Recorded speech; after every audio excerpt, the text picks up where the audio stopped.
and welcome to the program. The fight against corruption has been the central aspect of the post-Maidan political project here in Ukraine. Overseeing many of the efforts is the National Agency for the Prevention of Corruption, known by its Ukrainian acronym of NABU. With us in the studio today is the head of the office of the agency, Ihor Tkachenko.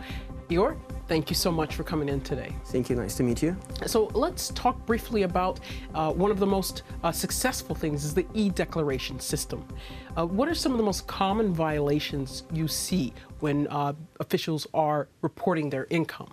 Thank you for your question. Truly speaking, the system of e-declaration and launching of the system is a very big win of Ukraine in a sphere of fighting corruption for the last year, because we have launched the system of e-declaration on the August of 2016. Mm-hmm. So it's just only 1 year of the system existing in Ukraine, and our declarants, I mean public servants who need to fill these declarations,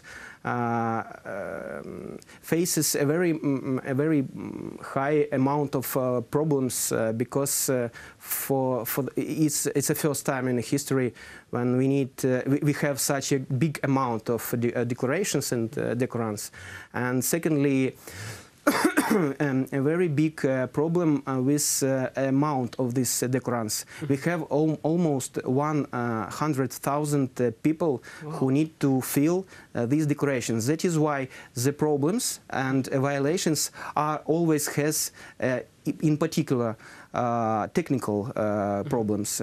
Technical problems with filling some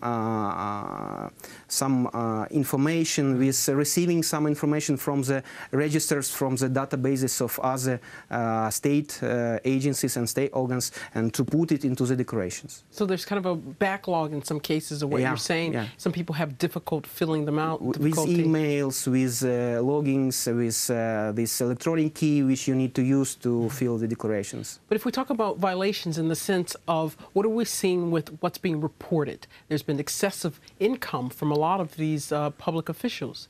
Of course, you're sure that there are a lot of problems with what people have seen in these declarations, and how we will start work with checking them. And it's one of the problems is that we need to do it automatically, because you see there are a lot of declarations given by the public servants needs to be checked, and the amount is very high. That is why we need to find out an automatical solution like a software which will help us to do that. We have started discussions with our colleagues from different donors organizations, and one of them, UNDP, has elaborated for us the system of logical and mathematical control which can help to do it automatically. For now on, we see that we check more than 200 declarations. So out of the over 100,000 that have to be formed, and they're each checked by an actual person? Manually. We check it manually. Wow. We have only 300 people staff in our agency, and they check it manually. So if you will count, you will have more than 300 declarations per one person to check these. Yeah, to check. Mm-hmm. So so this is critical to get the software in. What is the process looking like for now? Now we are deeply involved into the process of elaborating of this automatic model, and one of the things which we are talking now with our colleagues from UNDP, from European Union, who push forward this process to help us, to aid us, and to achieve a progress in these things. We try to start these automatical models and automatic control. So what are you looking for, like a timeline for this, or is there any idea of when this might be put into effect? We hope that we will speed up at the autumn, and till September or October we will have this automatic model. So in the next 2 months there's a hope to get this in. And what do you, so when we're looking at what's been turned in, What are you seeing from the ones you've gotten from public officials? Are there, we know, we've seen, it was a very big shock when this first started. We're looking at these public officials who have 11, 13 houses, who have millions of dollars. So what's the outcome for this? What are the results? As a matter of fact, that we have checked only not more than 200 declarations, and from that we have found 4 cases which we immediately sent it to NABU because there was some great violations in these e-declarations, and we need to send this information to NABU to start the investigations. But it's only 4 out of the 200. Yeah. And the others, they've all been within. What are the qualifications? How do you identify a public official that maybe is been using corruption to receive their funds? Usually we check the declaration, and we can find some mistakes in the declarations which is considered to be connected to the amount of money or amount of property or something which we need to define.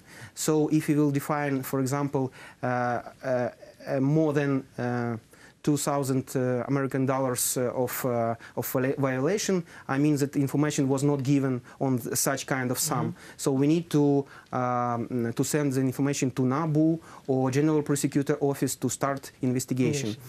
If the amount of money or property or something else which is not given in the e-declaration is not more than about approximately $300 or $4,000 American, so we need to send the information to the declarant, and he will pay a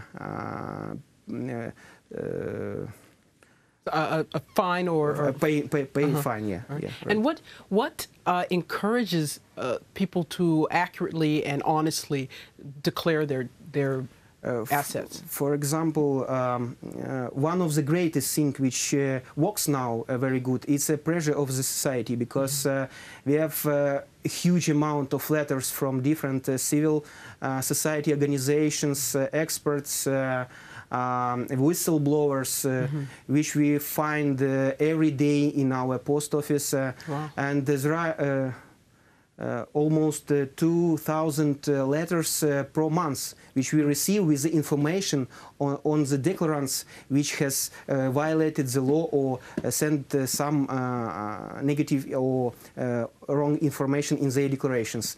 That is why we just need to be institutionally strong enough to check all this information. It's very hard for us. Absolutely. Because you see only 300 people works, and absolutely, it's such a very big pressure and task for such a. So automation, it's going to be one of the best things you have, and continuing with keeping the staff that's really working hard, and as you said, the pressure from society that you're able to respond to. Sure. Thank you so much for being with us today. Thank you. Thank you very much. Okay. And today we spoke with Ihor Tkachenko, who is the head of the office for NABU, the Ukrainian organization that is trying to help prevent and catch and investigate corruption in public officials. Thank you for watching.